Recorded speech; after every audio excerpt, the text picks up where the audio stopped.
Oh man, just getting off a guide trip today, and we got some rain last night. It was pouring right away this morning. Waited till 8 o'clock to start because we had quite a bit of rain come through until about 7 a.m. And we needed it. We got a lot of rain last night. We got a lot of rain early this morning. Got a lot of rain overnight. We probably got, I don't know exactly. It sure felt like inches of rain. Everything was saturated and soaked. Our lakes absolutely needed that rain. This is going to be our last week of maybe not. We're going to get in one more week of September here, September 24th already, and things are actually not fishing like September 24th. I just had a great conversation with the guy as I was leaving the Axis on Minnetonka. He stopped in his truck.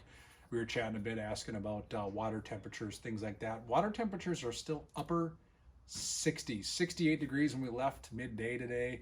We saw temps drop or jump back into the low 70s for surface temp. That's abnormally warm for the end of September. We should be finding temperatures in the low 60s, upper 50s. Very cool mornings. We're not seeing any of that this week. I don't think I put on much of a soft shell at all this week. If I did, it was very, very short period of time. Most of the days I was starting in sweatshirt and sweatpants, and I was in shorts and a sweatshirt pretty quick, and I wore UPF shirts a decent amount this week. So we're seeing temperatures in the mid to upper 70s for air temperature, a few days in the 80s. It's looking like this next week we're going to see 70s again. It's just stalled out. I want these things to cool down so we can get against the bank and get moving baits working again and crush these fish and cover a lot of water. It does not look like that is going to happen this week.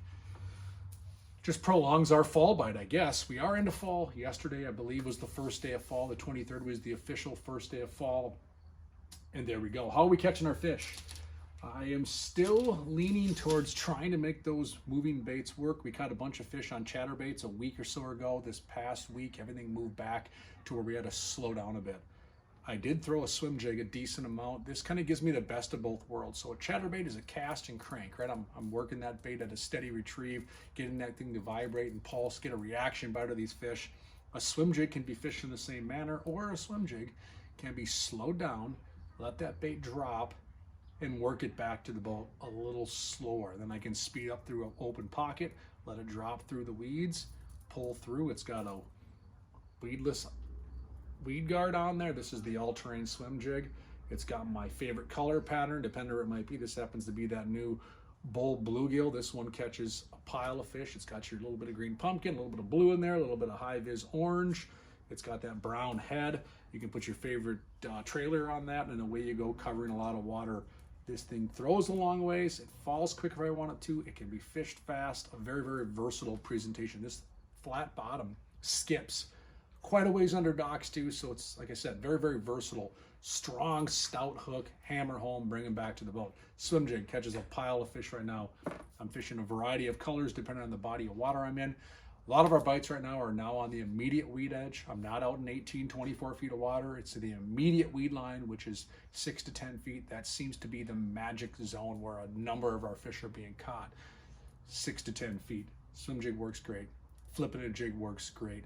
Throwing a Ned rig works great. We caught a lot of fish on Ned rigs. We were out on Clearwater Lake. We were out on Coronas. The Ned rig was king for us there. Swim jig, Ned rig combination. A lot of fish doing that, especially our bigger fish. We did get a lot of fish on wacky rigs. That's how we caught all of our fish today, all of our fish yesterday, all of our fish on Friday. That's how we caught all of our fish in the tournament on Wednesday, was wacky rigs. We ended up fishing these again 6 to 10 feet, pitch it on the weed line, feed it some line, let it go down to where the fish are, pay attention to every subtle difference. That's generally a bite, set the hook, away you go. We also caught a lot of fish under docks. There were a lot of fish that moved up under docks. It's just the nature of the beast. You got to adapt and find what these fish want. Our go-to color this week was watermelon chartreuse. So you got a bait that has half watermelon, half watermelon, this side dark, this side light. Watermelon chartreuse was a very, very good presentation for us. We were skipping that under docks, pitching along inside weed lines. This was our best color. A lot of anglers look at that color and say, oh, it's too much for me. Tell you what, it worked very well. We caught a lot of bass on this. You'll see a picture of a 38-inch pike that a young kid caught today. on a wacky rig. Super exciting to watch a 10 or 11-year-old boy catch a 38-inch pike. So wacky rigs, caught a pile of fish. We were throwing chartreuse, we were throwing green pumpkin, we were throwing black and blue, but that color right there, that took the bacon the last few days. So what that tells me is we're slowing down. We're fishing late summer patterns again. We're not into fall yet. We are rethinking the way we do things. We're grabbing out some of the jigworm Ned rig rods and covering water. We're plummeting quick. I'm using a heavier Ned head. I'm using a heavier jigworm head. I want to get down to that bottom, get through those weeds, still get that reaction bite, but I'm not feathering it down in the very deep end of things. I'm going to throw a swim jig again this week. I'm probably going to continue to beat my head against the wall with a chatterbait because I did get those fish to go really well on it last week. Moderate success this week. That's going to be kind of my approach. Buzzbait in the morning time. Don't forget the buzzbait. That catches a pile of fish right now.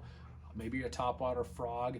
And when all else fails, I'm going to beat down fish with the jig. I'm going to flip a jig, 3/8 ounce to 1.5 ounce jigs. That is a great way to catch a variety of fish right now. Probably your big fish is going to come on something like that. So don't forget, flipping a jig can be very, very effective right now. Good week. You know, hard to complain about what we're seeing. You heard it from me before. My favorite weather is hoodies and shorts. That's again what I got to do today after that rain came through and it actually got kind of hot. I'm looking at some sunny skies out there right now. I actually let the boat dry out a bit right now in the driveway, and it is what it is. And I'm looking forward to the same conditions this next week. It's that time of year where you might throw the heat on in the morning and then have the air on in the afternoon. It's just the world we live in central Minnesota. So great time to get out there and have some fun, catch some fish, be safe. It's not that busy on the lakes. You can get out there, be effective, cover a lot of water, adapt, be versatile, have a handful of rods on the deck of your boat, see what they want, move around until you see what's going on. And remember, hook sets are free. If you see a bite, if you feel a bite, if something's different, reel up to the free tension, set the hook. Worst case scenario, it rips through the weeds and that fish comes over and smokes it. So get out there, have some fun. My 1-2 punch this week, swim jig, wacky rig. Enjoy it. Be safe.